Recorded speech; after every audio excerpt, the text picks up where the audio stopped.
ओम नमो भगवते वासुदेव प्रभु। ओम नमो भगवते वासुदेव प्रभु। ओम नमो भगवते वासुदेवाय।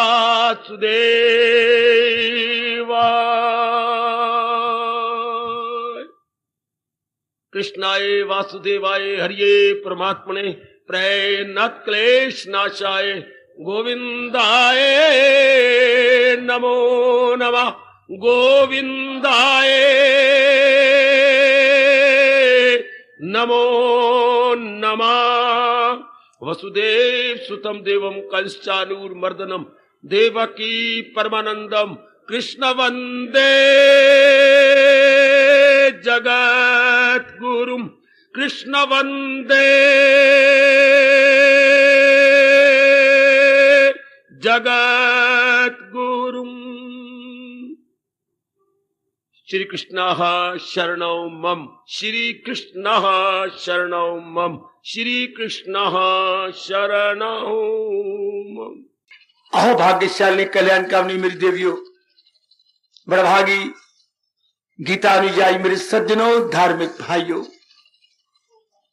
लो अपने मन को चारों ओर से खींच लो और अपने भगवान जी की अत्यंत कल्याणकारी वाणी में जोड़िए और थोड़ा सा हिस्सा ज्ञान का लेके जाइए। आप भली प्रकार आप जान चुके हैं मेरी देवी मेरे सज्जनों, गीता ज्ञान से भरपूर है। जैसे रामायण भागवत पुराण भक्ति से भरपूर है, गीता ज्ञान से भरपूर है। ज्ञान का संबंध केवल बुद्धि से होता है, भक्ति का संबंध केवल मन से होता है।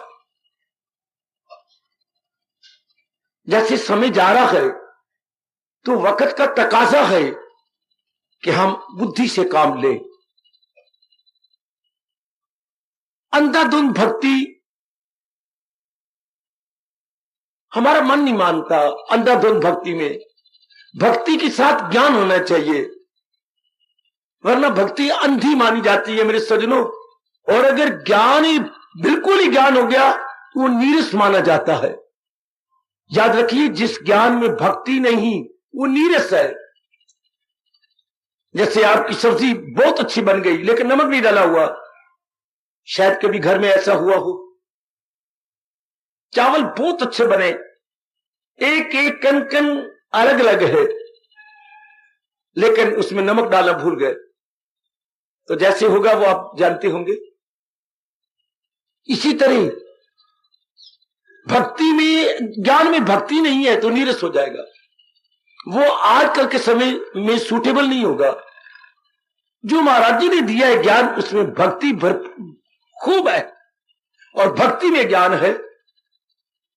जैसे केवल आप आज के दिन आते होंगे या जो प्रतिदिन मेरे महाराज जी की वाणी को श्रद्धा और प्रेम पूर्वक श्रवण कर रहे हैं तो देखते हैं। हाँ, यदि आप मुझे मजबूर कर दें और कहें गीता में भक्ति की अधिकता है या ज्ञान की, बड़े बड़े इस पे शास्त्र लिखे पड़े गए और बड़े बड़ों ने क्या पक्षपात से काम लिया है। इम्पार्शल नहीं बने इसका उत्तर देते हुए। ओ मेरे सज्जनों, मेरे भाइयों, मेरी माताओं, मेरी बेटियों, क्योंकि मेरे जैसों के दिन रात गीता जी की खोज में, रिसर्च में लग रहे हैं। मैं आपको बताता हूं अपना अनुभव। यदि यह प्रश्न किया जाता है कि मेरे अनुभव के अनुसार, मेरी खोज के अनुसार, मेरी गवेषणा के अनुसार, मेरी रिसर्च के अनुसार गीता में ज्ञान की अधिकता है या भक्ति की, तो मैं फौरन बोल पड़ूंगा भक्ति की अधिकता है ज्ञान को लेकर के। जैसे कोई किसी घर में मेहमान गया और वो अपने फिर घर पहुंचा दिल्ली, तो मां ने पूछा, तू जो मेरे मां बाप के घर में गया था वो नाम क्या आया था? तो वहां तुझे दूध मिला? मां, बादाम डले हुए थे। ये नहीं कहेगा कि दूध मिला नहीं मां, अम्मा बादाम काफी थे उसके अंदर। अच्छा मेरे पुत्र, फिर तेरी बड़ी अच्छी कदर की। इस तरह भक्ति में बादाम डले हुए हैं ज्ञान के। गीता की भक्ति अंधाधुंध नहीं है। गीता की भक्ति ज्ञान सहित है, विचार सहित है। वैसे गीता में भक्ति की अधिकता है। भक्ति से शुरू होती गीता, मैं चेला हूं मेरी मदद कीजिए जो हो नेक रास्ता, और आखिर में गीत भक्ति में जाता है तो मांगा के दामन में मेरी बना। तो किसी भी ग्रंथ को देखना हो कि इसमें किस सब्जेक्ट पर जोर दिया गया है, आद और अंत देखते हैं। तो गीता के आद भी भक्ति से है, गीता का अंत भी भक्ति से होता है। खैर, ये बातें बड़ी बारीकी हैं, आप इन बातों को छोड़ दो, इन बातों की आप गहराई में ना जाओ। गीता में आपको मैं भक्ति दे रहा हूं जिसमें ज्ञान है। तो महाराज जी के ज्ञान को लेकर बुद्धि का विकास हो जाता है। जरा ध्यान देना, थोड़ी देर एकाग्र रहिएगा। सब मेरी माता, मेरी बेटियां, मेरे बुजुर्ग, मेरे भाई, गीता के ज्ञान को लेकर जो भक्ति मिला हुआ है, ज्ञान में भी भक्ति है, भक्ति में भी ज्ञान है, लेकिन अधिकता मैंने अभी अभी कह दिया या मुख्यता गीता की है, ज्ञान की, भक्ति की है श्री गीता जी के अंदर।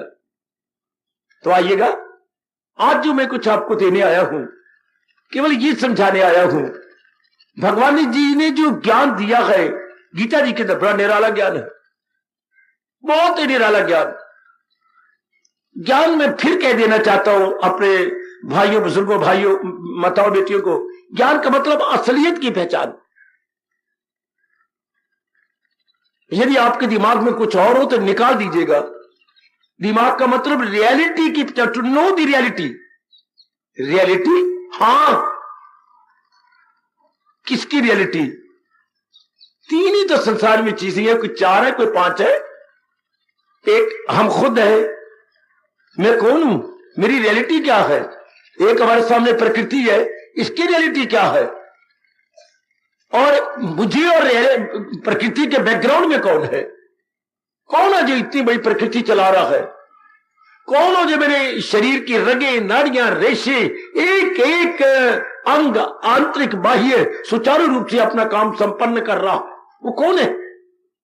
किसी शक्ति से इतना बड़ा काम एक छोटे पैमाने पर शरीर में हो रहा है और एक व्यापक रूप में हमारे प्रकृति में हो रहा है, वो कौन है? अर्थात परमात्मा। इन तीनों की जानकारी जब भली प्रकार हो जाती है और इन तीनों के विषय में, अपने बारे में, प्रकृति के बारे में, परमात्मा के बारे में मेरे समझ लो किसी प्रकार की शंका नहीं रहती, इसी को ज्ञान कहते हैं। इस ज्ञान को मेरे प्रभु जी ने गीता में बड़ा विस्तार किया है और बड़े प्रेम पूर्वक और दलीलों के साथ। दुनिया में और कोई शास्त्र नहीं जो ज्ञान दलीलों के साथ बता रहा हो। गीता में ज्ञान आर्गुमेंट दे करके, लॉजिक दे करके, मेरी पढ़ी लिखी बेटियों, मेरे बुजुर्गों, मेरे भाइयों, जो ज्ञान दलीलों के साथ होगा वो हमेशा के लिए हमारे अंदर घर कर जाएगा। वो शंकाओं को रहने नहीं देता, सब प्रकार की शंकाओं का उन्मूलन हो जाता है। गीता का एक एक पन्ना पुकार पुकार के कह रहा है, यदि गीता का ज्ञान ले लिया, शकूक अपने कर दे, वो सब तार तार, सब प्रकार के शक, सब प्रकार के संशय, सब प्रकार के सवाल, सब प्रकार की के प्रॉब्लम आप जैसे जिज्ञासुओं के दूर हो जाते हैं। There is no problem so for the Gita knowledge is concern.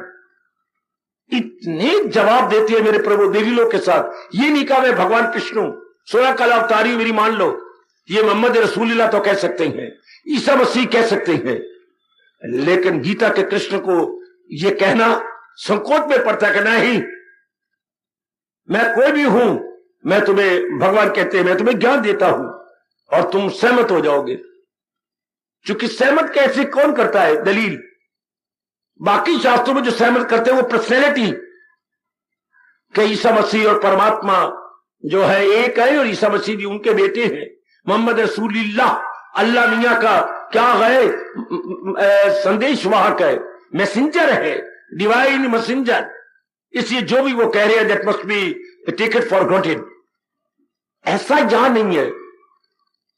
या बुद्ध में आता है धम्म पद में कि बुद्ध जी ने जो कहा है वो ठीक, वहां दलील कोई नहीं है। आपने दलील की और धम्म पद आपने छोड़ा नहीं है। वहां कोई दलील नहीं है। बात बात में कहना पड़ेगा ये बुद्ध जी ने कहा, ये बुद्ध जी ने कहा। गीता में आपको एक बार भी नहीं कहना पड़ेगा भगवान ने कब, ये तो भगवान तो है, लेकिन दलीलों के साथ हम सहमत हो जाते हैं। आपको भगवान मना लेते हैं। तो मेरे देवियों, जैसे मैंने अभी कहा, महाराज जी की भक्ति को ज्ञान सहित लेकर बुद्धि का विकास हो जाता।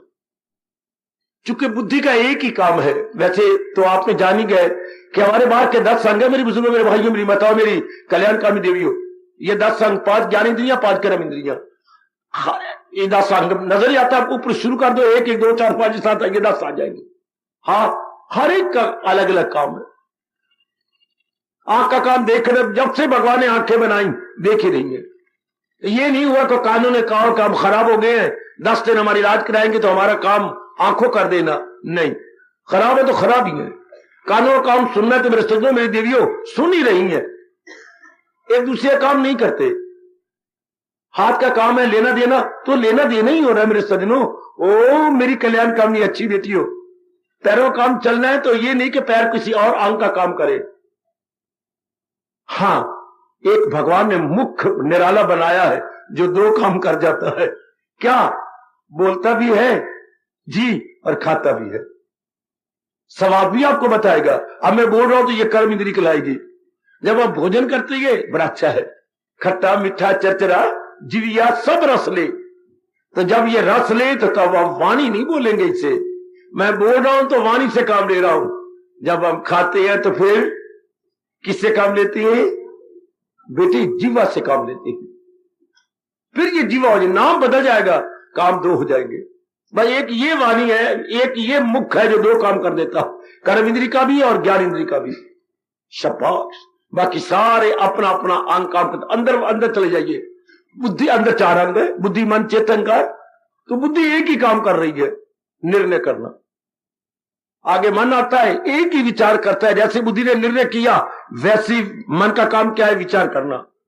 वैसी क्या बनाना? योजनाएं बनाना।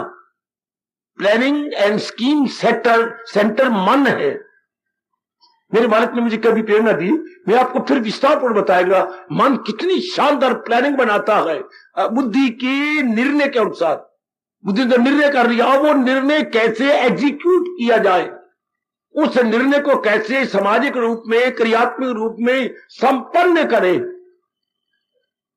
तो ये मन का काम है। इसलिए मन प्लानिंग सेंटर है, योजना केंद्र। ओ मेरी देवियों, योजना केंद्र। कोई बड़ा आदमी, सुप्रीडेंट ने कोई ऑर्डर दिया तो नीचे वर्क मैनेजर और उसका स्टाफ होता है, और वो उसकी योजना बनाता है कि सुप्रीडेंट के काम को कैसे हमने संपन्न करना, या अंग्रेजी बोलते हैं एग्जीक्यूट, इसको कैसे सिरे चढ़ाना है। तो योजना वो बनाएंगे निचला स्टाफ। ऊपर स्टाफ ने तो ऑर्डर दे दिया। तो ये मन का काम है। मन योजना बना के 10 बार क्लरिकल स्टाफ है। वो कितना शानदार ऑफिस है। ओ मेरे सजनों, ये रब ने कितना सुंदर ऑफिस बनाया है। बुद्धि सुप्रीडेंट है, आज्ञा देती है। मन उस आगे के अनुसार स्कीम्स एंड प्लान्स बनाता है, प्लानिंग सेंटर, और उनको करवाता है 10 अंगों से। बुद्धि फिर देखिए सुप्रीडेंट, मन वर्क मैनेजर, और बाकी जो अंग है ये हमारे हैं क्लरिकल स्टाफ। क्लरिकल स्टाफ, इनसे, इन सारे अंगों से कौन काम कराता है? मन। बोलने में देखते हैं, आंखें देखती हैं नहीं, आंखों में बैठ के मन देखता है। अपनी गलतफहमी फेंक दो यही 4 दीवारी के बाद। कान सुन रहे हैं, नहीं सुनते कान, कान में मन सुनता है। पैर चल रही है, नहीं चलते पैर, पैरों में मन चलता है अपनी स्कीम को पूरा करने के लिए। बाहर का कोई भी अंग मेरे सज्जनों, मेरी देवियों, इंडिपेंडेंट नहीं है, स्वतंत्र नहीं है। मन ही इनसे काम लेता है गीता जी के अनुसार। और हम देखते भी हैं, जब मन आपका एब्सेंट होता है सारा शरीर निकम्मा हो जाता है। अभी आप बैठी, मैं लाउड स्पीकर की आवाज से बड़ा ऊंचा बोल रहा हूं। हाँ, जरा सा आपका मन कहीं चला, जैसे अंग्रेजी बोलते हैं एब्सेंट माइंडेड या अन्य मनस्क, हाँ, तो नहीं सुनाई देगा। इतनी ऊंची आवाज में से क्यों? मेरे आपका जवाब, मैं कुछ और सोच रहा था। ये फौरन आपका जवाब आता, क्षमा चाहता हूं मैं एब्सेंट माइंडेड हो गया था। क्या मतलब? मेरा चित्त कहीं था तो मेरा बुत कहीं था। ये हो गया बुत, अंदर वाला चित्त। अगर चित्त और बुत दोनों ना मिले कोई भी काम सिरे नहीं चढ़ता। इन दोनों को मिलाना पड़ता है। वैसे तो मन प्रधान है और मन कार्य लेता है 10 के अंग, इन 10 अंगों से, तो बड़ा सुंदर ऑफिस है। इन सारों में मुख्य कौन है? बुद्धि, सुप्रिटेंडेंट। एकाग्र रहना, मैं तीसरी बार फिर कह रहा हूं, एकाग्र रहना मेरी बेटियों। हम तो अपना कल्याण करना चाहते हैं, हम केवल खाने पीने और बच्चे पैदा करके मरना नहीं चाहते। ये जितने भी मेरे भगवान जी आपको दिव्य प्रेरणा देकर इतनी दूरी पर लाते हैं, हम सब कल्याणकामी, क्रांतिकारी जीव है, इनकलाबी जीव है। नहीं, हमारे अंदर हलचल मचती है कि नहीं, खाना पीना बच्चे बना के मर जाना, ये काम तो जानवरों का है, जानवर भी यही कर रहे हैं। अगर हमने भी किया तो क्या फर्क रहा है एक इंसान में और हैवान में? ऐसी हमारी रोशन जमीर, ऐसी आपका शुद्ध पवित्र अंतःकरण क्या आपको प्रिक करता है, आपके अंदर हलचल मचा देता है? नहीं, हम वो काम करें जो जानवर नहीं कर सकते, या और कोई योनि वाला नहीं कर सकता, दरिंदे परिंदे चिंदे नहीं कर सकते। तो इंसान भक्ति कर सकता है, इंसान अपनी बुद्धि का विकास कर सकता है, बुद्धि से बहुत कुछ कर सकता है। बुद्धि से ही तो कितनी इजादें हुई पड़ी हैं, आप देख रहे हैं, बड़ी बड़ी इजादें, छोटी से लेकर बड़ी तक क्या क्या नहीं हो गया। और अभी कितना कुछ होता चला जा रहा है। कोई नाक थोड़ा कर रहा है, या कोई हमारी गालें कर रही है बाहर। ये इतना बड़ी जो है साइंटिस्ट, ये किससे काम ले रही है? बुद्धि से। और नवी नवी इजादें कहां से हो रही है? बुद्धि से। बुद्धि में बड़ी ताकत है, बड़ी पावर है मेरे बच्चे। इसका प्रयोग बहुत ही अशुद्ध किया जा रहा है, इम्प्रॉपर इस्तेमाल किया जा रहा है इसका। अगर प्रॉपर इस्तेमाल है तो वो गीता जी का। सुनो मेरे सज्जनों, सुनो, उचित प्रयोग क्या होता है जिससे, सुनिए जरा, मैं बता दूं आपको हिंदू धर्म और भगवान जी का उचित प्रयोग कैसे, what is the proper utilization. Proper utilization किसे कहती है? शायद ना बता पाओगे बेटे, नहीं बता पाओगे। उचित प्रयोग किसे कहती है? जिससे, सुनिए, अधिकतम समय के लिए अधिकतम जीवों का अधिकतम लाभ हो। Greatest good of the greatest number, greatest good of the greatest number for the greatest time. अब कहते कमाल कर गया, उसने अपने शरीर का पूरा पूरा इस्तेमाल किया। अधिकतम लाभ, अधिकतम समय के लिए, अधिकतम जीवों को, अधिकतम लाभ, maximum benefit, for the maximum time, for the maximum number. तब आपका धर्म कहता है इसने अधिकतम लाभ उठाया अपने शरीर का, अपनी बुद्धि का, अपने मन का, अपने धन का, अपने परिवार का, अपनी नौकरी का। ये या जब भी भगवान जी ने हमें और आपको रखा हो तो हम लोग प्रयोग तो करेंगे ना। पर ज्यादा प्रयोग इसका किया जाता है जिसमें जिस चीज का विकास हो गया, जिसको भगवान जी ने जो चीज बाकियों की अपेक्षा ज्यादा दी है, मेरे सज्जनों, ओ मेरी कल्याणकामी देवियों, उसी का तो हम प्रयोग करेंगे। अब हम लोग जो सब कल्याणकामी हैं, हमारे में अधिक क्या है? बुद्धि। और बुद्धि में भी कई गुण होते हैं। आज मैं केवल एक गुण की बात करता हूं जो इसमें सबसे ज्यादा होता है, विवेक। आज जो हमारी चर्चा है विवेक के ऊपर, जरा विचार कीजिएगा। वैसे बुद्धि में कई गुण हैं, पर हम लोग चूंकि धार्मिक है, कल्याणकामी है, कल्याण करके रहना चाहते हैं और कल्याण करके इस जहान से सदा के लिए कूच करना चाहते हैं, तो बुद्धि का जो एक जरूरी गुण है विवेक, हमारी बड़ी मदद करता है, बड़ी मदद करता है। जैसे घर के अंदर आप क्या हैं, 3 भाई हैं, 3 बहनें हैं, माता जी हैं, तो घर में जरूरी सदस्य कौन है? पिताजी, हेड ऑफ द फैमिली। हम घर के गार्डियन, घर के अभिभावक कौन है? पिताजी है। पिताजी के कारण से सारी गृहस्थी में चहल पहल है। बिल्कुल ठीक है। इस तरह हमारी बुद्धि में क्या है? मुख्यता किसकी है? विवेक की। ध्यान देना मेरे सज्जनों, महाराज जी ने बहुत आला उपदेश दिया है। भगवान करे वो गीता जी में ना रह जाए, वो हमारे अंतःकरण में बैठ जाए। मेरे जैसे जो प्राणी भगवान द्वारा भेजे जाते हैं इसीलिए कि पन्नों में, वर्कों में, स्याही में महाराज जी का ज्ञान ना रह जाए, बल्कि वो भागे वहां से निकले और आपकी बुद्धि में आ जाए, आपके अंतःकरण में आ जाए। जैसे पिताजी का लाखों रुपया बैंक में रह जाएगा, नहीं, दैनिक जीवन में आना चाहिए। मकान सुंदर बनना चाहिए, 3 मंजिला मकान बनना चाहिए। ये क्या 4 कमरों के अंदर रह रही हो आप, 8 जीव 4 कमरों के अंदर, और कोई मेहमान आ जाए तो क्या फिर आपको एक दूसरे के पास जाना पड़ता? भाइयों के पास दूसरा भाई जाएगा, बहन के पास बड़ी बहन जाएगी, मेहमान आ गए हैं। अगर आप पिताजी का लाखों रुपया काम किसका आएगा जब तक प्रयोग में ना आए? रुपया का काम मतलब क्या होता है? रोटी, कपड़ा और मकान। रोटी, कपड़ा और मकान, ये खुले मिले हुए हो, धन का यही अर्थ है। इस तरह अब भगवान जी जो हमें ज्ञान दे रही है, इसका अर्थ क्या होता है? बुद्धि विकास कर जाए।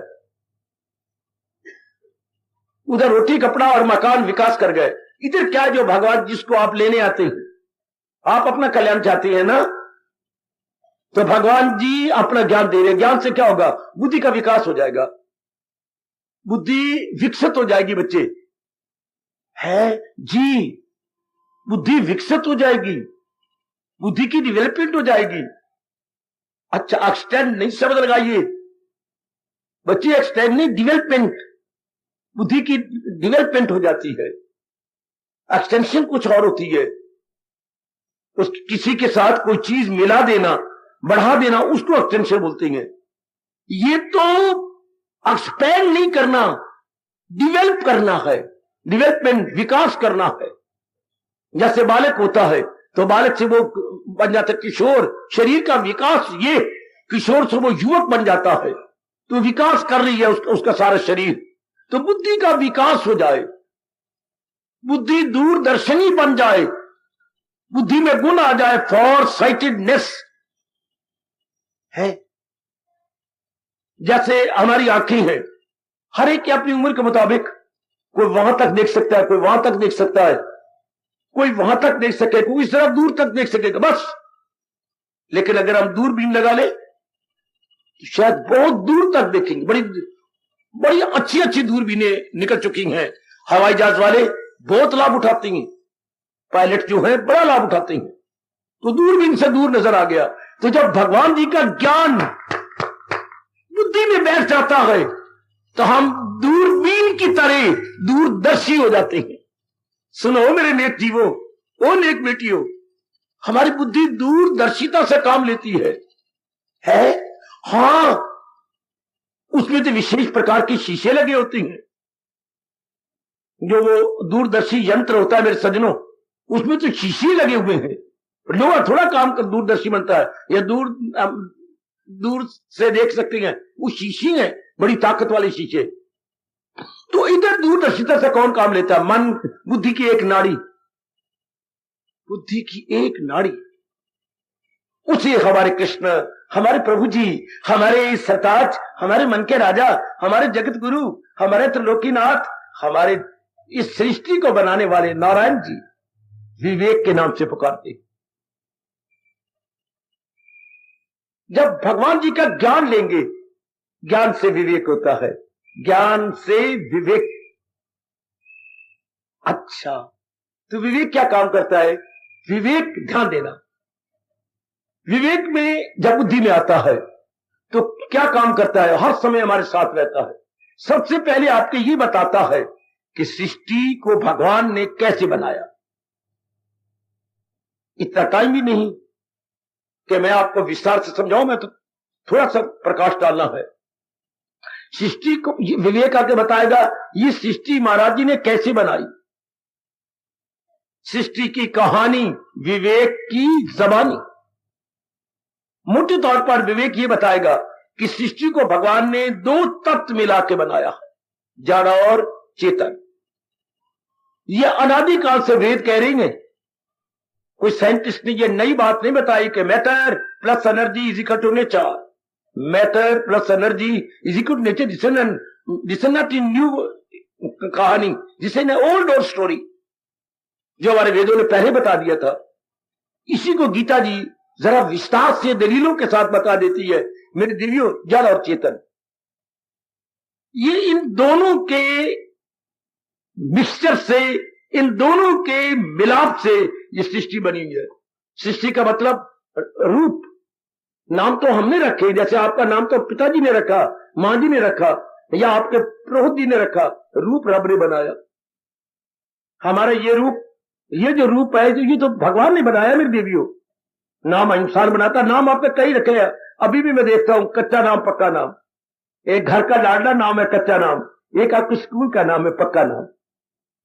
आप खुद कहते हो मेरा कच्चा नाम तो है किचिलू। किचिलू, हाँ। और पक्का नाम क्या है? रामकृष्ण। वाह वाह, पक्का नाम रामकृष्ण है और घर का जो नाम है वो किचिलू। वाह वाह। लड़कियों के भी इससे नाम है। घर के मां का लाडला नाम जो है कुछ और है, और जो स्कूल का नाम है वो कुछ और है। तो इधर ध्यान दीजिए जरा। जो भगवान जी ने ज्ञान दिया और ज्ञान से जीव में विवेक पैदा हो गया, और विवेक ने आके बताया कि जड़ और चेतन दोनों मिलके ये सृष्टि बनी है। आप एकाग्र रहना।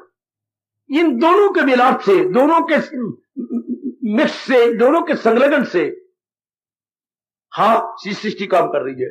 जैसे हमारा ये रूप काम कर रहा है, ये रूप में दोनों है। ये बार जड़, पहले आपको बड़ी हैरानी होती है, ये जड़ है।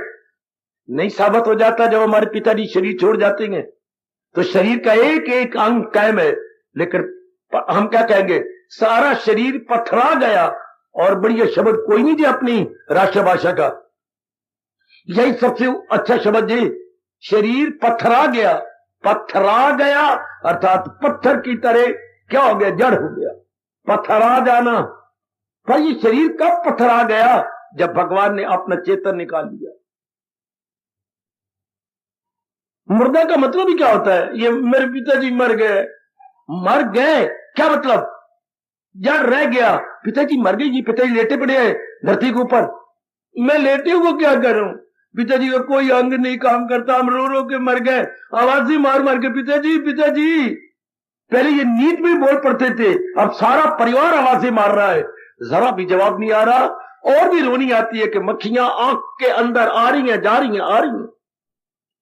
किसी भी अंग को कोई पता ही नहीं है कि अंग हमारा कहां है। इसे अपनी भाषा में कहेंगे सज्जनों देवियों, पथरा गया, शरीर पत्थर हो गया। क्या? चेतन के निकल जाने के बाद। और वो चेतन क्या है? वो ज्योति स्वरूप है, light of lights, light of lights. वो ज्योति है, ज्योति में शक्ति है जो हमारे अंदर है। सर्वव्यापी रूप में वो ज्योति काम कर रही है भगवान की, सारे संसार को चला रही है। हाँ, तो वो ज्योति गई, लाइट इज आउट। बड़ा अच्छा ट्रिब्यून ने छापा था, आपको याद होगा जब नेहरू जी ने शरीर छोड़ दिया तो ट्रिब्यून के जो है मुख्य हेडिंग यही था, light is out, Nehru no more. Hi, light is out, Nehru no more. Nehru ji की ज्योति चली गई, अब वो नेहरू नहीं रहे। या नेहरू तो है, चेतन नेहरू नहीं रहा। समझ सोच वाला, काम करने वाला, प्राइम मिनिस्टर बन के सारे देश को चलाने वाला नहीं रहा। या नेहरू रह गया, लेकिन चेतन नेहरू, होशियार नेहरू, दाना नेहरू, इसी तरह हम सबका हाल है। जब भगवान जी अपनी शक्ति मेरी देवी मेरे सज्जनों खींच लेते हैं तो ये कुछ समझ आ जाती है कि ये जड़ बिल्कुल चेतन के अधीन है। जड़ अपने आप में स्वतंत्र नहीं है। मेरे सिर के ऊपर सीलिंग फैन आप देख ही रही हैं। अब सीलिंग फैन मेरे कई महीनों से, आपका ये शायद अक्टूबर से इसी तरह खड़ा है। क्यों? इनमें हमने तारे अलग कर दिए। अब ये नहीं घूम सकता जब तक कि इसके साथ करंट ना जाए बिजली की। तो इस करंट को हम करंट नहीं कहते, वो दैवी करंट है जिसे हम आत्मा कहते हैं, द डिवाइन पावर। अगर करंट ही आपने जिद लगानी है तो जरूर प्रयोग करना है, तो फिर करंट ना कहिएगा, डिवाइन करंट। वाह, ये एक ऑर्डिनरी करंट है, ये डिवाइन करंट है, दैवी शक्ति। वो होता है प्राकृतिक शक्ति जो हमारे संसार में काम करती है। हमारे में जो काम कर रही है मेरे सज्जनों मेरे देवियों, वो दैवी शक्ति, that very power concerns to almighty, so it must be called divine power. Good मेरे सज्जनों, मेरे धार्मिक भाइयों, माताओं, मेरी बेटियों, हाँ, इसी तरह भगवान की जो शक्ति काम करती है बुद्धि के अंदर, वो विवेक है। विवेक ने बताया कि ये दो चीजें इकट्ठी काम कर रही हैं। तो जड़ क्या है? वो कहते जड़ को रहने दो। विवेक की तो तुम्हें जड़ से मतलब नहीं, तुम ये जानो कि सारे संसार में क्या दो शक्तियां काम करती है, जड़ और चेतन। जो चीज थोड़े दिनों के बाद रहे और फिर ना रहे, उसको हमारा धर्म कहता है असत्य। वो चीज असत्य है। और जो हमेशा रहे, जरा भर भी उसमें परिवर्तन ना आने पाए, हमेशा का मतलब मैं बता दूं भाई, हमेशा का अर्थ क्या होता है? भूतकाल में, वर्तमान में और भविष्य में। इन तीनों कालों में जो समान रूप से रहे, and there should be no change, no question of change, उसमें किसी प्रकार की चेंज ना आए, प्रश्न ही ना उठे कि इसमें कुछ तब्दीली आनी है, उसको हम सत्य कहते हैं। और शरीर में बात बात में परिवर्तन आता जा रहा है।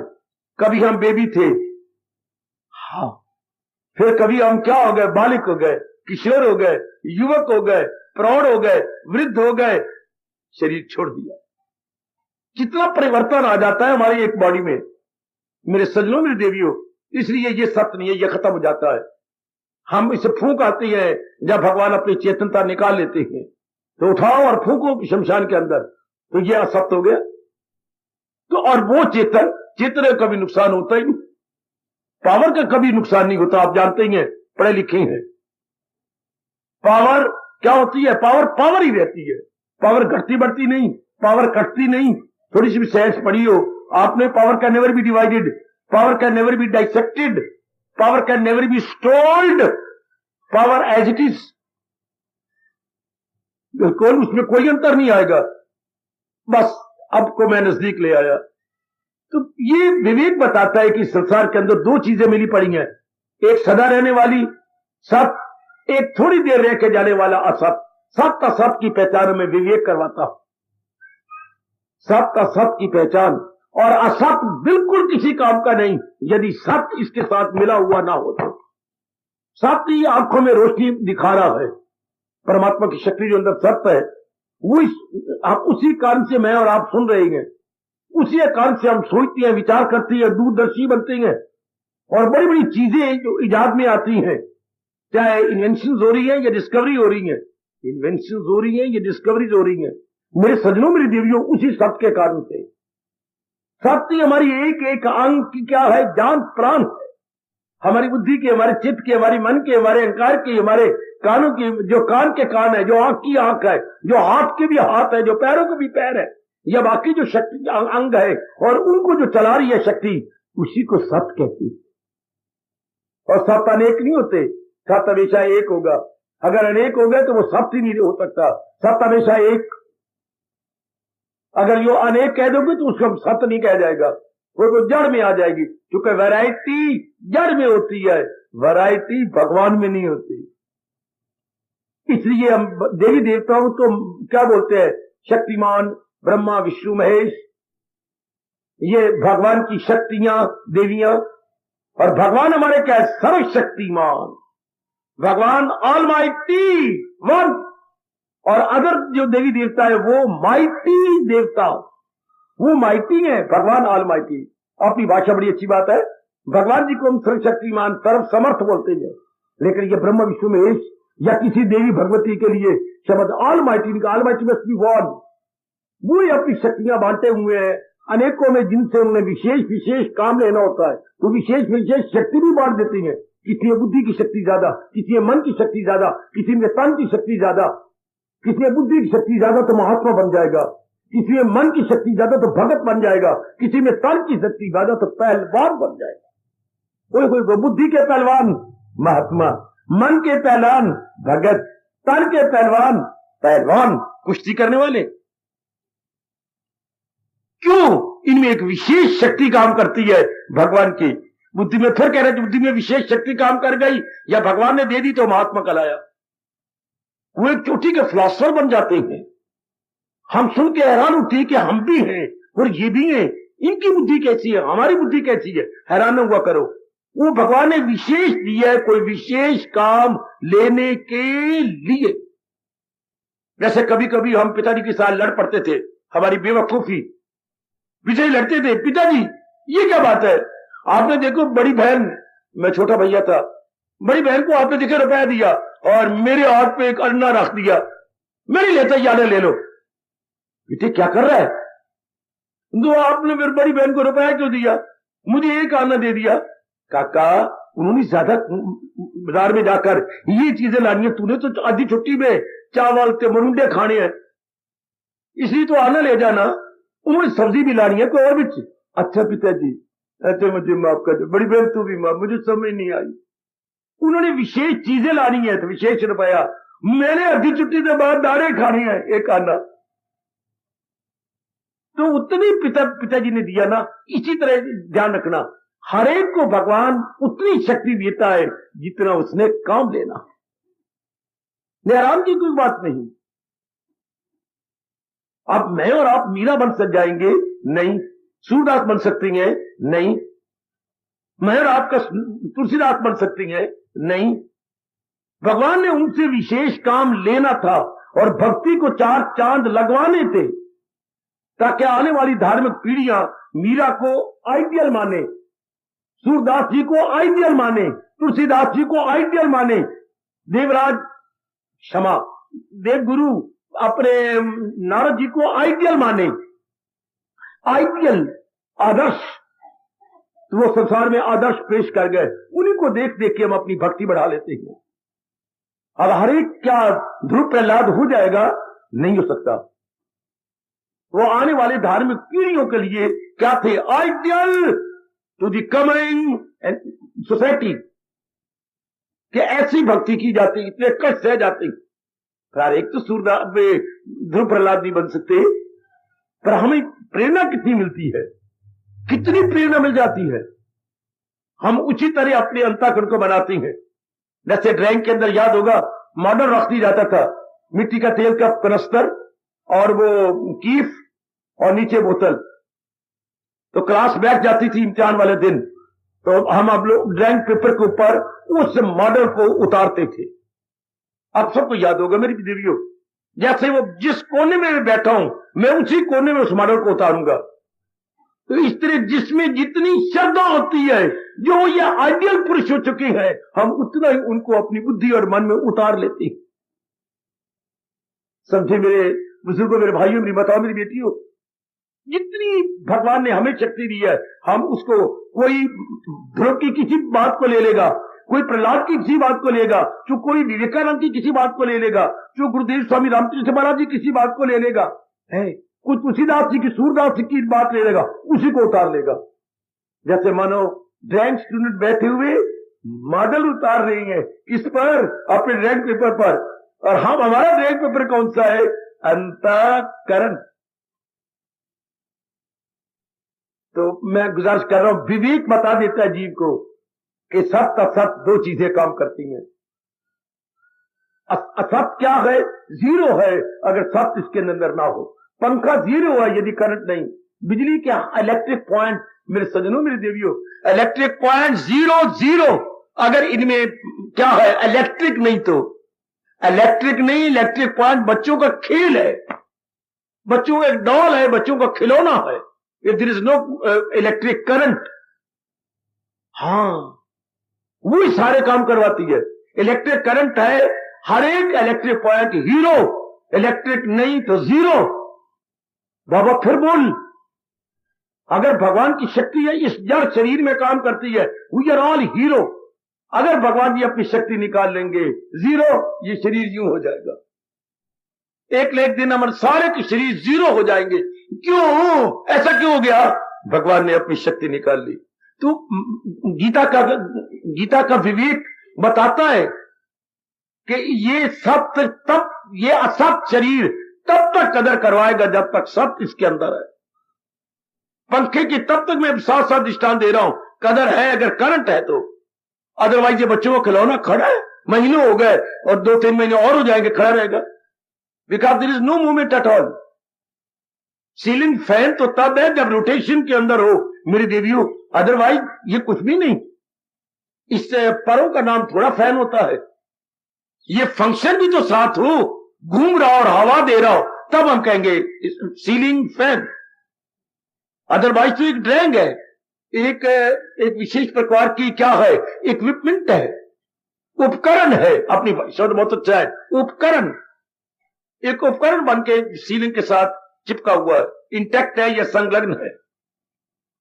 इस तरह हमारा शरीर केवल भगवान की शक्ति से चल रहा है। ये असत्य है। असत्य चीज क्या होती है? थोड़े दिन रहती है। थोड़े दिन बाबा क्या मतलब? थोड़े दिन, जितने दिन ये अपने अरमान पूरे कर ले। हमने अरमान पूरे करने के लिए भगवान से शरीर मांगा है। जैसे टैक्सी स्टेशन पे जाकर आप टैक्सी लेती हैं, क्यों भाई टैक्सी वाले, मैं हूं जी इस कार का, जो किराए पर मिली मेरी बच्चियों से आप जानती हैं, टैक्सी बोलती हैं। जो अपने घर की हो तो वो तो अपनी प्राइवेट कार है, उसे कार कहेंगे। भाई यही फर्क है, घर की हो तो वो कार, और किराए पर मिल जाए तो वही कार। दोनों एक जैसी हैं, शक्ल में दोनों जो एक जैसे खिलाएंगी, लेकिन वो टैक्सी है, वो तो किराए पर मिलती है। तो क्या भाई आपके टैक्सी के मालिक है? हाँ, मुझे सारे दिन के लिए टैक्सी चाहिए। अब क्या टाइम है? 8 बजे है जी, शाम के 8 बजे तक मुझे टैक्सी चाहिए।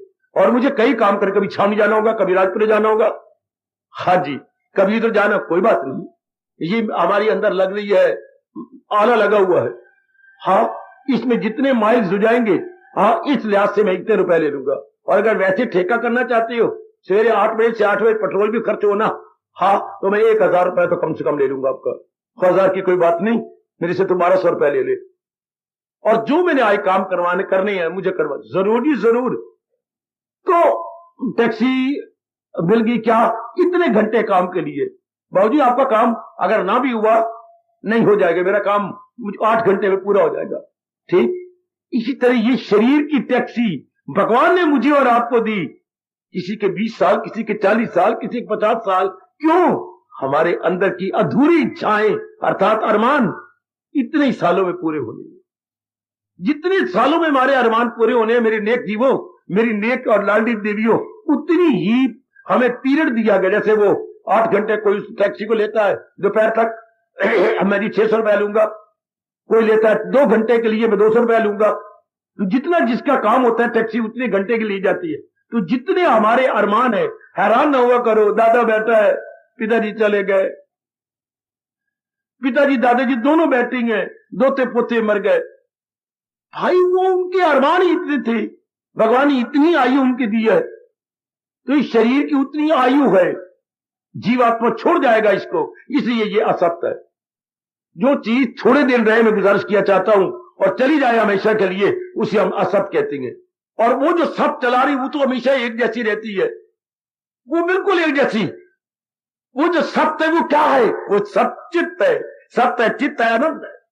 उसी में खुशी भरपूर है, उसी में ज्ञान भरपूर है, और वो हमेशा एक जैसी रहती है। इसलिए भगवान की परिभाषा रखी गई, बड़ी आला परिभाषा पर व्यास जी ने की।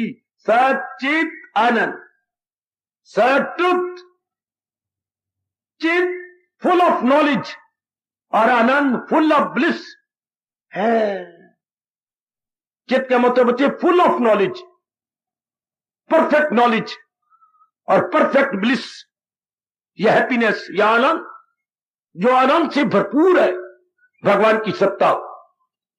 तो विवेक हमें बताता चला जाएगा, बार बात में बात बताएगा। क्या ये जड़ चेतन का मुकाबला कर दिया, और एक को सत्य का, एक को असत्य का। हाँ, अब जी चाहता है मैं असत्य का अनुभव, मैं सत्य का अनुभव कर लूं, चूंकि वो फुल ऑफ ब्लिस है, वो अनंत घन है, अनंत का घर है, चित्त का घर है। और उसको अनुभव करके जीव अमर हो जाता है, वो तलीन हो जाता है, और फिर जन्म मरण के चक्कर भी नहीं आता। बड़ी दूर की बातें मैं केवल आउटलाइन ड्रा कर रहा हूं।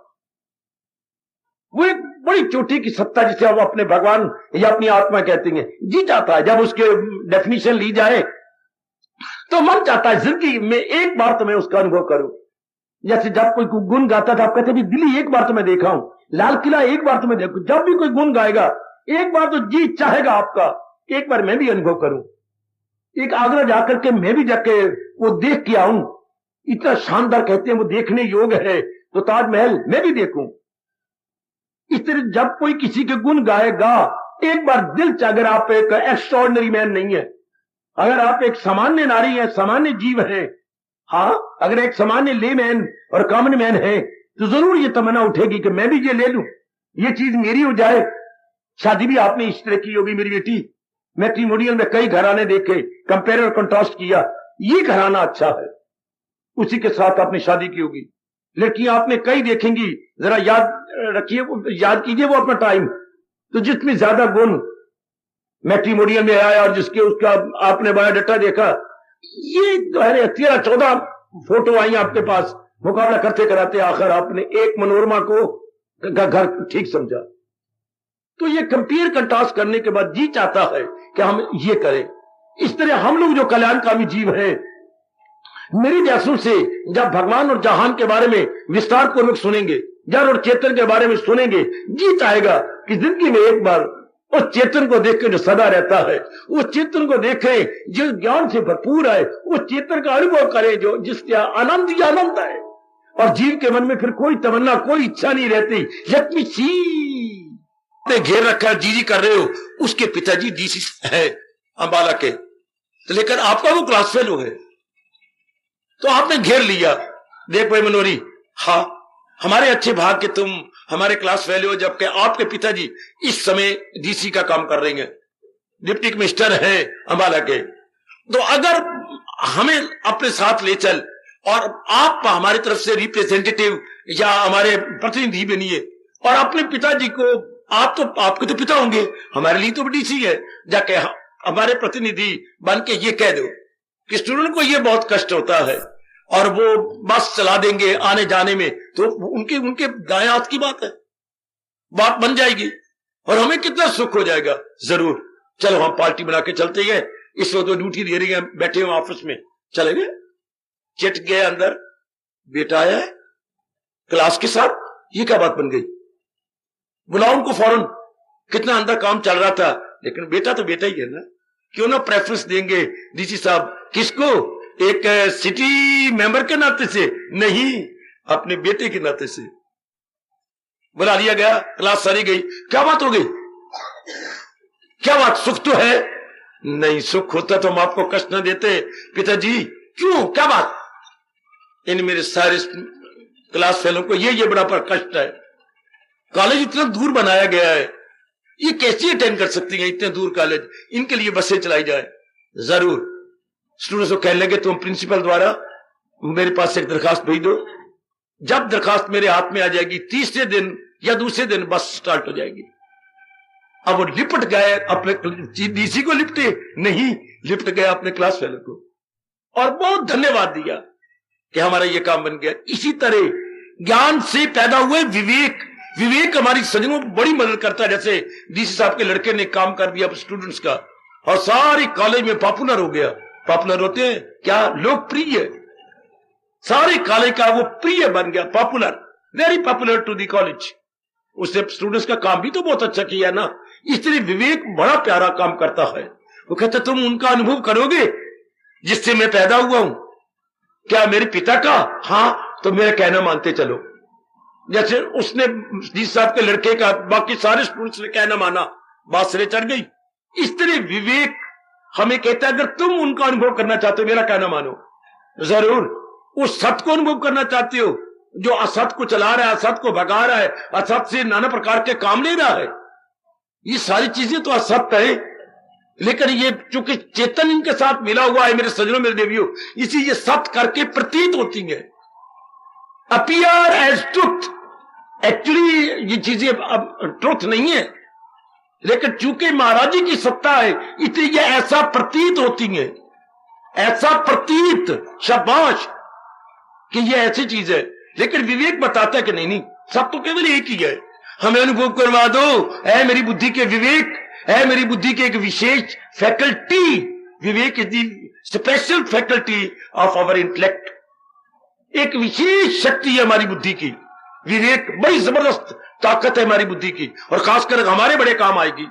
जैसे डीसी साहब का लड़का स्टूडेंट्स के बड़े काम आया, इस तरह हमारे इस कल्याण के दिनों में जब तक हम, मेरे सज्जनों, मेरी देवियों, हम अपना कल्याण चाहते हैं, विवेक हमारी सबसे ज्यादा मदद करता है। विवेक को गुरुओं का भी महागुरु कहा गया, गुरुओं का गुरु नाम गुरु। विवेक को हमारे व्यास जी ने कहा गुरुओं का भी महागुरु। व्यास जी हमारी भारतीय सभ्यता संस्कृति के परम पिता, मेरे सज्जनों, परम पिता Vyas ji, the great grandfather Indian civilisation and culture. हमारी सिविलाइजेशन कल्चर के परम पिता व्यास जी बड़े आदर देते हैं विवेक को, और हमारे लिए स्ट्रांगली रिकमेंड करते हैं कि भाई इसको साथी बना लो, जैसे आपने शादी की जीवन साथी बना लिया। हाय हाय, तो इसी तरह विवेक को बना ले क्या हम जीवन साथी, किसके लिए? उस सत्ता का, उस भगवान का अनुभव करने के लिए, ताकि हमारा भी कल्याण हो जाए। विवेक कहते मेरी मदद, मैं आपकी पग पग में मदद करूंगा जब तक आपको उस जात में तलीन नहीं कर दूंगा, अनुभव नहीं, मैं तुम्हारा साथ ही छोड़ूंगा। शायद पत्नी साथ छोड़ जाए, शायद पति साथ छोड़ जाए, लेकिन एक जिज्ञासु की बुद्धि की उठा हुआ विवेक हमेशा साथ देता। मुझे कितना आनंद महसूस हो रहा है ये बताते समझाते हुए, मैं जानता हूं या अंदर वाला मेरा विवेक भी जानता। बड़ी मदद करता है मेरे सज्जनों आप सबकी। अभी तो मेरी वाणी पे विश्वास कर लो, अभी मेरे अनुभव का लाभ उठा लो। वो दिन दूर नहीं होगा, यदि आप विवेक का कहना मानते रहे तो आप भी अनुभव करेंगे। हम इसलिए तो भेजे जाते हैं कि आप भी अपनी उस आंतरिक शक्ति का अनुभव करो और जीवन के 4 दिन आराम से काटकर भगवान की जात में समा जाओ। ऐसा समाओ कि जिसको गीता कह रही है, पहुंचकर जहां से ना लौटे को एक बार जीव गया and gone for ever, gone and gone for ever, gone not to return, gone not to return, gone not to come back, अर्थात gone forever। अगर gone not to come back it means gone forever, गया सदा के लिए गया, अब लौट के नहीं आएगा। सुनो ना, विवेक कहते फिर मेरा कहना मानो, कहो ऐ मेरी बुद्धि की विशेष शक्ति विवेक, बोल, मैं तुम्हें सत्य असत की पहचान करवा दी। हां, अब तुम चाहते हो कि मैं असत्य का अनुभव करूं। सुनिए मेरे सज्जनों, सुनिए मेरी अच्छी देवियों, तो विवेक कहते मेरा कहना मानो। विवेक के 2 काम है बताना, सत्य क्या है, असत्य क्या है। हम लोगों ने पूर्ण पे विश्वास कर लिया कि असत्य हमारा शरीर और जितने भी नजर आते हैं संसार के अंदर, ये सारे असत्य है, और जो इनमें शक्ति अगोचर है, अगोचर जो विजिबल नहीं है, जो हमें दिखाई नहीं देती, गोचर ये रूप, ये गोचर है, लेकिन भगवान के लिए हम हर सुबह शाम उतारते उतारते हैं ये उच्चारण करते हुए, तुम हो एक अगोचर सबके प्राणपति। आप हमारे प्राणों के भी पति हो। पति मैंने स्वामी, या हस्बैंड वाइफ की सवाल नहीं उठ रहा, या पति का मतलब है स्वामी, यू आर अवर मास्टर। क्या हमारे प्राणों के मास्टर? ये जो श्वास आ रहे इनको प्राण बोलते सज्जनों, इनके ये किसके कारण से? उसी भगवान से आ रहे हैं अगोचर। भगवान काम सारे कर रहे हैं लेकिन नजर नहीं आते। बुद्धि चला रहे हैं, मन चला रहे हैं, तन चला रहे हैं, एक एक अंग चला रहे हैं, अंदर खून बना रहे हैं, खून का दौरा अंदर चला रही है। यहां तक गीता जी में कहती है, दरू और बरू दम में आता हूं मैं। हमारे ये प्राण अपान चल रही है भगवान की शक्ति से। हम 4 प्रकार का भोजन दिन भर में खा जाते हैं, कभी सोचा आपने हजम कौन करता है? ये चारों ग़िज़ाएं पचाता हूं मैं, ये भगवान की शक्ति तो सारा कुछ कर रही है। हाय, यहां तक गीता में कृष्ण ने कहा कि खाने को तो आप खा गए, लेकिन कौन हजम कर रहा है? कौन इसका खून बनाता है? कौन इसका मज्जा बनाता है? कौन हड्डियों को ताकत देता है? कोई कौन इसका वीर्य बना देगा? कौन आंखों में ज्योति डाल देगा? कौन? हाय, और कौन हो सकता है भगवान के सिवा, जिन्होंने शरीर बनाया और शरीर में अपनी शक्ति डाली? अब उसका अनुभव थोड़े से आप जैसे जीव कलयुग में जरूर रहेंगे जो उस जात का अनुभव करना चाहते हैं जिसको हम भगवान कहते हैं, जिसको हम असल शक्ति कहेंगे, जिससे जीव का कल्याण हो जाए। तो फिर कौन करवाएगा? जो गुरुओं का भी महागुरु है।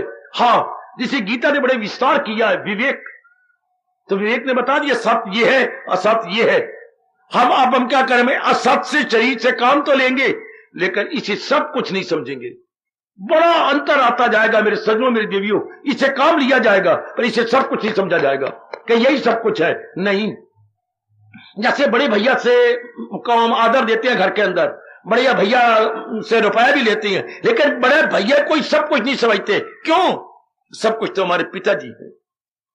जिससे बड़ा भैया कुछ मांगता है, राय लेता है, उनके चरणों में बैठता है। बड़ा भैया सब कुछ नहीं है, पिताजी सब कुछ है।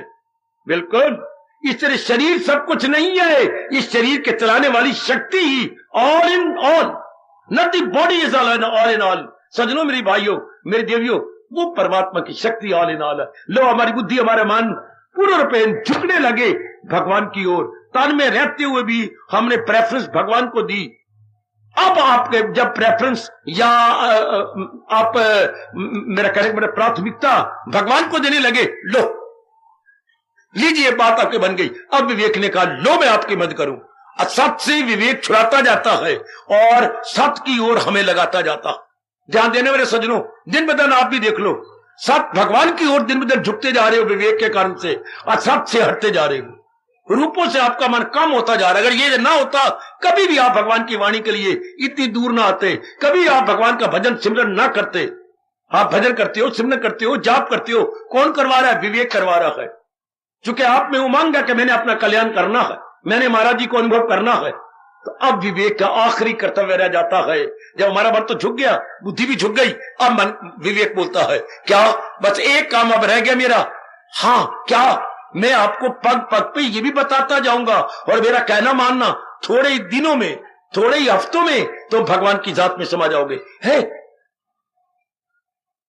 मेरे जैसा एक ऑर्डिनरी जीव, मेरे जैसा एक सामान्य और साधारण जीव, सामान्य एवं साधारण जीव अपने भगवान का अनुभव कर लेगा। बताओ मेरे विवेक, बता क्या? मैं तुम्हें अब पग पग पर एक बात बताऊंगा, क्या ध्यान से सुनना मेरे सज्जनों, और आप भी कदर कर रहे हो और भी करना। देखो घड़ियाल बज गया, मेरा टाइम खत्म हो गया मेरे सज्जनों। विवेक क्या कहता है? मेरा कहना मानते जाना। क्या क्या कहना माने विवेक का? विवेक ने पहले तो सत्य सत्य बता दिया, सत्य की ओर हमारी मन बुद्धि झुक गई, असत्य से रूपों से हमारा मन हटने लगा। अब विवेक कहता है, लो अब थोड़ी सी कसर और है। क्या? थोड़ी सी। अब हमने कर्म तो करने हैं। इंसान योनि कर्म किए बिना नहीं रह सकती। कर्म मेरी देवियों, मेरे सज्जनों को करेंगे, जरूर करेंगे हम। कर्म किए बिना हम नहीं रह सकते, क्योंकि मेरी और आपकी कर्म प्रधान योनि है। हम जरूर कर्म करेंगे, बिल्कुल।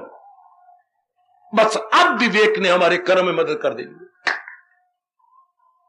और परमात्मा करे हम सब के सब जो भगवान जी की वाणी के अनुयायी है, वाणी के प्यारे गए, गीता की बड़ी कदर करने वाले। तो कदर का मतलब विवेक कहता है ऐसी होती है। कदर कैसे की जाती है विवेक बताता है। शायद आप कोई नहीं बता पाओगे कदर कैसे कहते हैं। किसी की इज्जत करना, रिस्पेक्ट करना, आदर देना। क्या होता है आदर देना? अब देखिए क्या होता है आदर देना। विवेक कहता है अब मैं आपकी मदद करता हूं। क्या? कर्म करती बार उचित क्या है, अनुचित क्या है। ध्यान से चार कानों से, मेरे भी दो कान ले लो इस वक्त, चार चार कानों से सुन लो। विवेक ने अब ये बताना है सत्य की ओर झुकाकर। असत से दिन ब दिन हमें हटाते जा रहे हैं, हमारा मन उधर से कम होता जा रहा है, असत्य यानी रूपों से, और सत्य की ओर झुकता जा रहा है। तो अब चूंकि मैंने अनुभव करना है और फिर सदा के लिए उनकी जात में समा जाना है, तो विवेक कहता है मैं आपको बताऊंगा अब उचित क्या है, अनुचित क्या है, what is proper, what is improper. बेटी वाजिब क्या है, गैर वाजिब क्या है, किसमें बताएगा? कर्म करती बात नहीं, ये कर्म नहीं करना।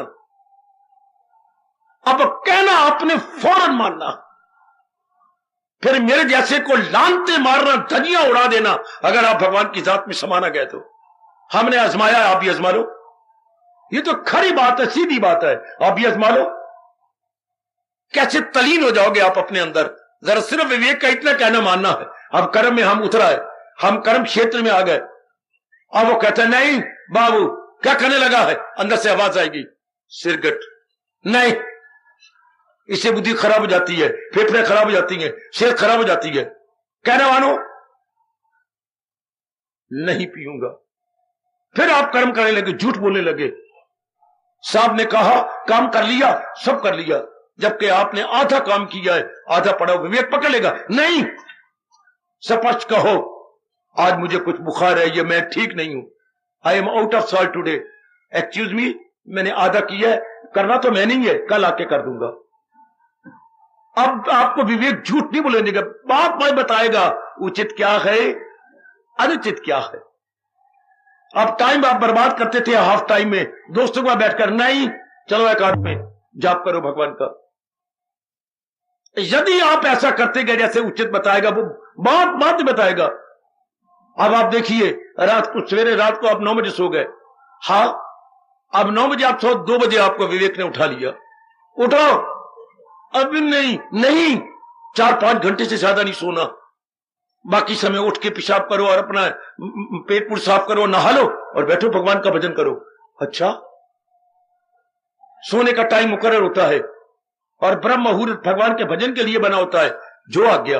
अगर तो आप विवेक के साथ हां में हां मिलाते गए, बड़ी जल्दी अंतःकरण भगवान के योग्य हो जाएगा, अंतःकरण निर्मल हो जाएगा, गंदी आदत छूट जाएंगी, गंदी दोस्त यार छूट जाएंगे, खाना पीना गंदा आपको छूट जाएगा, समय जो जाया होता था छूट जाएगा, ताश कुटना, क्लबों में जाना, गड़बड़ बचाना, ये छूट जाएगा, मेरी बेटी नहीं रहेगा, सिनेमा जाना, ये टीवी के गंदे मंदे नाचो गाना देखना, मेरी बेटी तेरा छूट जाएगा। यदि आप विवेक का कहना माने, थोड़े ही दिनों में अंदर वाला निर्बल हो जाएगा, क्योंकि unwanted all gone and wanted must be preserved. जो तो वांछनीय तत्व है वो हमारे अंदर रह जाएगा, क्योंकि उचित हमने रख लेंगे, अनुचित निकाल देंगे। ये विवेक का आखिरी काम है।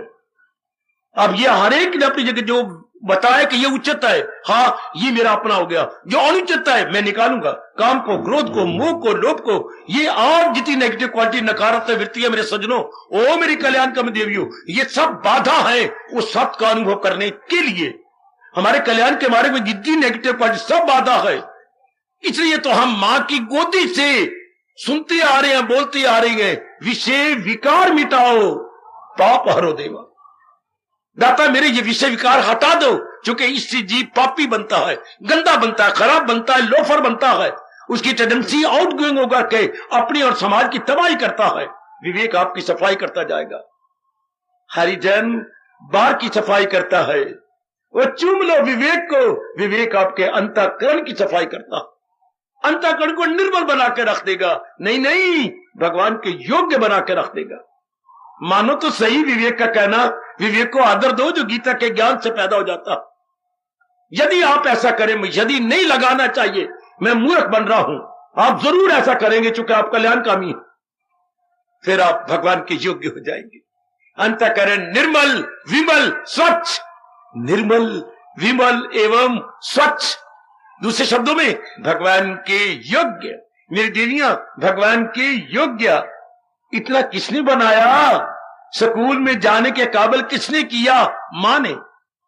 मां ने नलाया धुलाया, इस सुंदर कपड़े पहनाए, सुरमा पहनाया, सुरमे को थोड़ा कम कर दिया, ये टोपी को सुंदर बनाया, हर चीज नीचे से ऊपर तक मां ने बना करके स्कूल भेजा। हमें भगवान के योग कौन बना रहा है? गीता का विवेक। विवेक हमारी बार रूप में मां ने काम किया, शरीर को सजा के सुकून के काबिल किया। विवेक हमें अंदर से साफ करके परम पिता के काबिल बना देता। न भूलना मेरे सज्जनों, मेरी देवियों, उधर मां जरूर चाहिए बच्चे को स्कूल भेजने के लिए तैयार करे, इधर गीता का ज्ञान चाहिए जो हमें भगवान के योग्य बना दे। शर्त यह है, उधर बच्चे को मां का कहना मानना चाहिए, सुंदर बन के स्कूल जाएगा, मास्टर जी और बच्चे कदर करेंगे। इधर विवेक का कहना माने, थोड़े दिनों में हम अपने परम पिता के योग्य हो जाएंगे। आजमा के देख लो, इसमें कथन की बात ही नहीं, पहले सुनना पड़ता है, फिर हमें तैयारी करनी पड़ती है। विवेक तैयार कर रहा है, अब आपको बार बार कहेगा ये उचित है, ये अनुचित है, बस जब ये उचित का पता लगे फौरन कर गुजरो, और जो अनुचित बताए फौरन हटा दो। जो भी हमने अज्ञानता से अनुचित कार्य, अनुचित वृत्तियां, अनुचित दोष, अनुचित क्वालिटीज अंदर रख ली हैं, अब निकलेंगी। जब विवेक जाग जाता है, अंदर खोटी वृत्तियां नहीं रह सकती। याद रखना, विवेक जाग जाता है, अच्छी वृत्तियां आए बिना नहीं रह सकती, खोटी वृत्तियां निकले बिना नहीं रह सकती। गंदी वृत्तियां मेरे सज्जनों, मेरे देवियों नहीं रह सकती, उन्हें भागना ही पड़ता है। विवेक के आ जाने की बाद जैसे सूर्य के निकल आने के बाद हजारों उल्लू भाग जाएंगे किसी अंधेरे में, चमगादड़, चोर, उचक्के, राजन दौड़ जाएंगे। जब थोड़ी सी भी लालिमा अपने खितज पर आई तब तो थोड़ा सा भी विवेक के ने अपना काम करना शुरू किया, ये गंदी बिल्टियां अब सिर पे पैर रख करके दौड़ लेंगी। नहीं टिक सकती मेरी भारतीय सज्जनों, मेरी भारतीय धार्मिक देवियों, नहीं रह सकती। कल्याण काम है नहीं मेरी देवियों। बड़ी मदद करता है विवेक, बात बात में बताता जाएगा उचित क्या अनुचित क्या। बस जब आप समाधि में बैठने लगेंगे, जितना मन निर्मल हो जाएगा कि आपकी मन बुद्धि परे हट के तलीन होने लगी भगवान के साथ, अंदर विवेक परे हट जाएगा। बस सरकार मैं भगवान के नजदीक लाया हूं आपको, तलीन हो जाओ समाधि के अंदर। इस जैसे कि आपका जूता, आपका चप्पल, आपकी सैंडल कितनी मदद की है। घर से चल के आयो, बस में आयो, जैसे भी आयो, कितनी मदद। रास्ते में गंद मंद गोबर गोबर और बड़े बच्चों की टट्टियां टुटियां बिखरी पड़ी थी, कितनी मदद करता है आपका चप्पल, आपका बूट। इन सारों से कांच बिखरा पड़ा था, कार की शीशा टूट गया, बास्केट शीशा टूट गया, कांच बड़ा बुरी तरह बिखर गया था, लेकिन चप्पल आपकी मदद, बूट मदद करता आया। मदद बस बस बाबा क्या बूट बोल रहा है, बस कहां। जब आप मंदिर के द्वार के पार आ गए, बूटे का मैं अंदर नहीं जा सकता, मुझे उतार दो। हम हिंदू लोग अपनी श्रद्धा के साथ, चाहे बूट हमारा 1000 रुपए का हो, हम उतार देते हैं। नंगे पैर जाना हम पवित्र समझते हैं।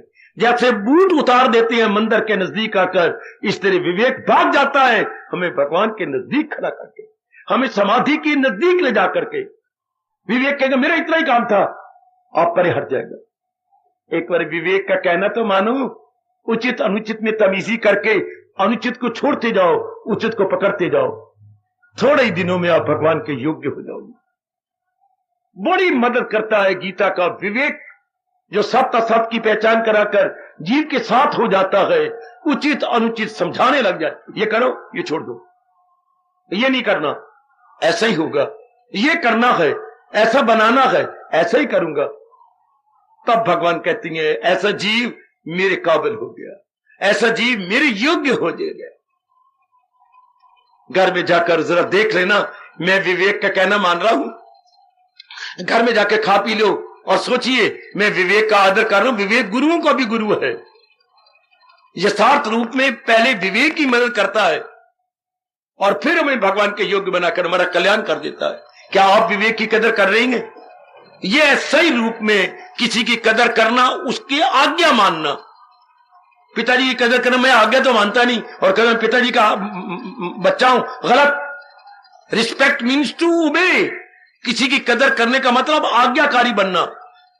आप विवेक के आज्ञाकारी बनते जाइए और थोड़े दिनों में अपना कल्याण कर लो। यही तो लाभ है ऐसे स्थानों में आने का कि गीता के विवेक की कदर करें। जो बता रहा है, निकालो 16वां अध्याय, निकालो अंतिम श्लोक 24वां। क्या करें भगवान वहां पर? विवेक जाग गया आपका, क्या करेगा बताएगा, करना है क्या और न करना है क्या। हार्दिक आशीर्वाद।